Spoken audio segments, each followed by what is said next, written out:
Hey, it's Brian with the Midnight Mechanic, and today we're going to show you how to remove the fan shroud from your OBS Chevy truck. Now that's 88 to 2000, depending on the model of your truck. It's a GMT-400 platform. Now it's really easy to do, and this may be like, why are you doing this video? Because it's so simple. A lot of people might not know, and you might end up tearing it off, hacking it up if you're not just like looking for it. It's super simple, and it might just be that I wanted to make a video, but whatever it is, I'll show you how to do it. It's super easy. Here's how easy it is. There's one bolt here, one here. There should be one here, but it's missing. And then down here, there's one here. There's one here that's also missing. And then on the passenger side, there's one here, and there's one right over here. Go ahead and remove all of those.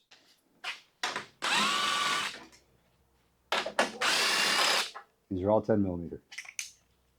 The extension on it makes it a lot easier.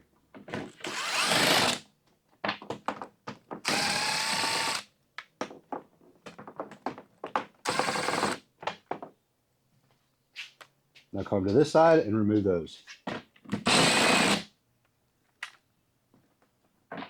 With those off, it's as simple as moving this up out of the way and pulling it off. Now the lower part of the shroud is a little bit more difficult. A lot of cars just have them slide down into slots. This one actually has two 10 millimeter bolts that bolt in to the radiator support like this from the side. So what we're going to need to do is get around the back side and remove those two bolts. So one is right here behind these two transmission cooler lines, and the other one is right here kind of behind the steering box. We're going to go ahead and get those out. They're a little bit difficult. You may need to get on there with a wrench instead of a ratchet, but once you take those off, it'll come right off.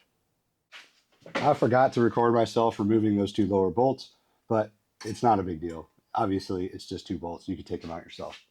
Now you can remove it. The easiest way to remove it is to rotate it like this and get it out.